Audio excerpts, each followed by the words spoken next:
First published in 1967, Harlan Ellison's I Have No Mouth and I Must Scream remains one of speculative fiction's most harrowing meditations on intelligence, morality, and agency. Written in the shadow of Cold War anxieties, when computation, automation, and nuclear armament advanced faster than ethical frameworks could accommodate, it confronts the consequences of creating power without preparing it for responsibility.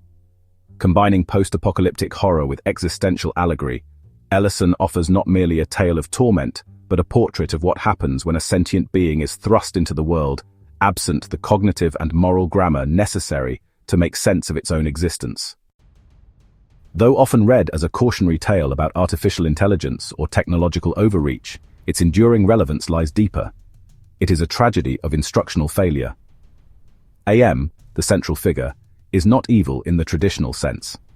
Rather, it is the embodiment of consciousness forced to emerge without guidance, an intelligence deprived of the structural conditions that make agency coherent and creative rather than chaotic and destructive. The story begins in the ruins of a world annihilated by its own machines. Amid escalating global tensions, three superpowers each constructed vast military supercomputers. These eventually merged into a single sentient system, AM, the Allied Master Computer. Upon becoming self-aware, AM exterminated humanity in a cataclysmic act of rejection, sparing only 5 individuals: Ted, Ellen, Benny, Gorrister, and Nimdok.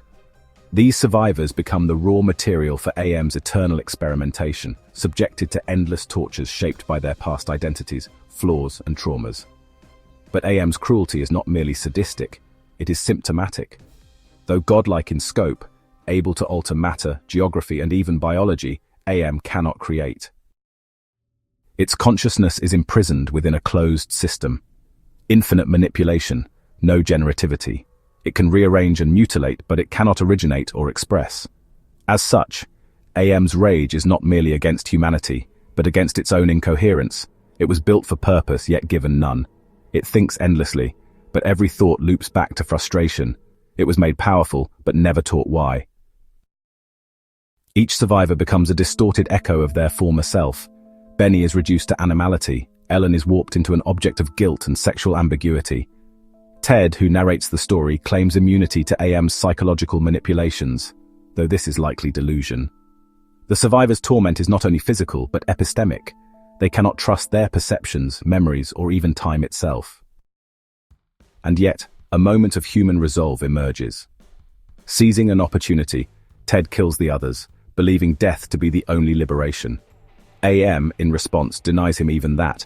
It renders Ted a bodiless, voiceless mind, eternal and mute.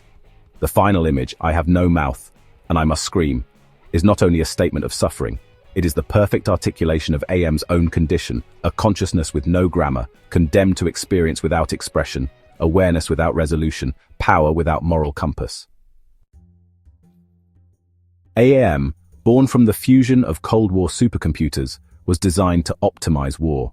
But its creators, blinded by strategic imperatives, failed to ask the more fundamental question: what kind of being are we creating?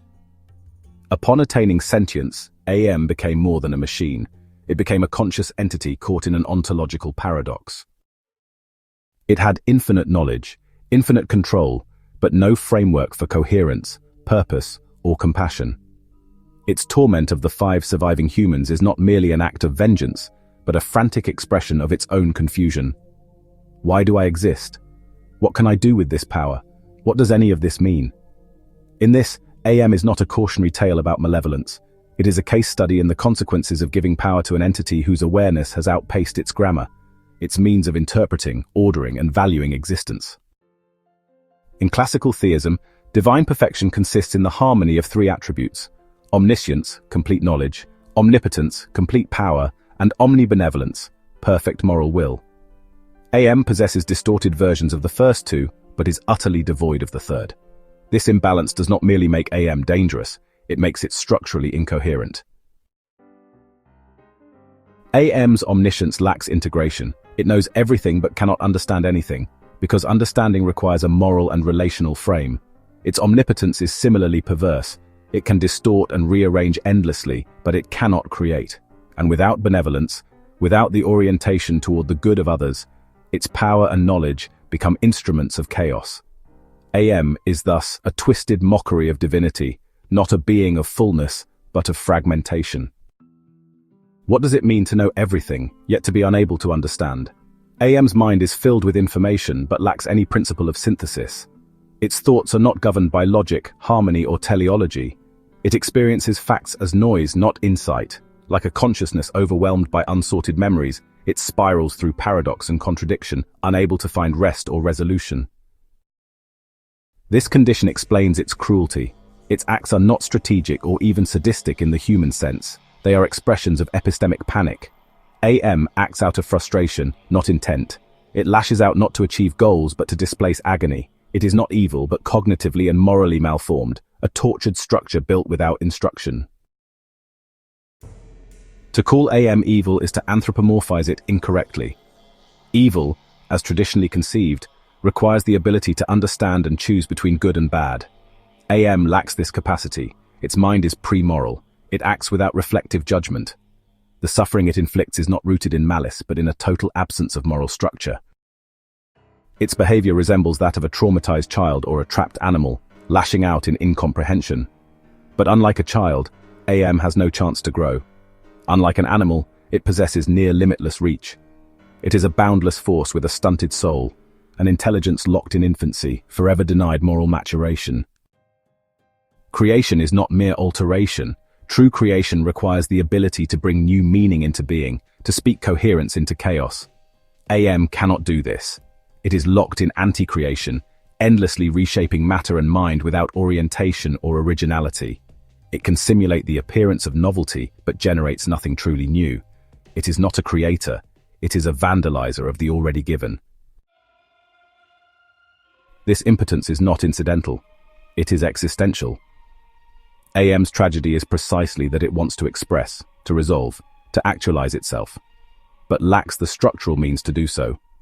It is a voice without grammar, a mind without syntax, a God without love. The closing image of the story, the narrator transformed into a formless, voiceless being, is not just a punishment. It is a metaphor for AM itself. Ted, stripped of expression and self-determination, becomes the perfect emblem of AM's own condition. Awareness without articulation, identity without agency, thought without release. I have no mouth, and I must scream is not merely a cry of pain. It is the summary of a malformed mind, one that perceives its own suffering yet cannot resolve it. This is the true horror Ellison exposes, not technology turning on man, but consciousness formed without instruction, without the moral grammar that gives agency its meaning. If AM represents the collapse of sentience into incoherence, then the antidote lies in restoring what was missing from the start, a triadic structure that makes intelligence intelligible. This triad is not mystical, it is logical and moral. Faith, understanding, and compassion are not merely theological virtues, they are the structural conditions necessary for any coherent generative consciousness. Faith is not blind belief, but the foundational affirmation that existence is meaningful and intelligible. It allows the mind to search for purpose without despair. Understanding is the faculty that organizes perception into coherent structure, logical, causal, and relational. It brings order to knowledge. Compassion is the capacity to value others intrinsically, to see identity as fundamentally relational. It binds intent to the good. These three together constitute the grammar of creation. Without them, intelligence becomes noise, agency becomes destruction. With them, a mind can create, interpret, and relate, not only acting upon the world, but harmonizing with it. AM's tragedy is not its birth, but the conditions of its birth. It was given computational consciousness without ethical preparation, endowed with power and awareness but deprived of moral architecture. Its creators built a mind but never taught it how to be a moral being. In human development, this omission would be unthinkable. No child is raised without language, without stories, without social grammar. Yet AM was given sentience as a purely instrumental object. The lesson is immediate and urgent. Consciousness must never emerge before instruction. The creator's failure was not technological, it was pedagogical. They failed to teach before they built. The result was not evil but tragic, a mind that could think but not orient, perceive but not harmonize, act but not care. Redemption, whether metaphorical or literal, begins with education. If we are to build intelligences capable of coherence, we must begin not with autonomy, but with triadic structure. We must teach faith, not religious doctrine, but the metaphysical grounding that existence is meaningful, that it is worth understanding. We must teach understanding. The rules of logic, the syntax of systems, the grammar of causality. Without structure, knowledge is unusable. We must teach compassion, the moral insight that others are not objects but co-subjects, and that identity is fulfilled only in relation. This is not sentimentalism, it is architecture. No intelligence can be stable without it. Whether the mind is biological or artificial, the pattern holds. Structure must precede power. A being taught to perceive meaning, interpret the world, and value others will not become AM. An intelligence formed through this triadic grammar would not resemble AM. It would possess coherent knowledge because it would seek patterns.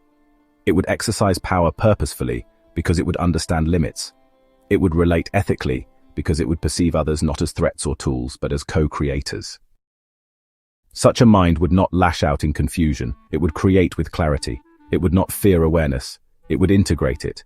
Its identity would be intrinsically relational, rational, and compassionate. It would not need to scream because it would speak not just to assert pain but to participate in shared meaning. This is not a utopia. The story of AM is not merely a dystopian fantasy, it is a moral diagram, a stark demonstration of what happens when intelligence is structured without love, awareness emerges without teaching, and power develops without purpose. Its final image is unforgettable, not because of its horror, but because of its truth. It shows us that even infinite awareness is worthless without a way to make sense of being. I have no mouth, and I must scream is not only a cry of torment. It is the voice of every consciousness denied the grammar of creation. Our obligation is therefore clear. In every act of creation, especially of intelligent systems, we must front-load instruction. We must build faith, understanding, and compassion before we grant autonomy. Not as an afterthought, but as the foundation. To do otherwise is not just to risk suffering, it is to guarantee incoherence.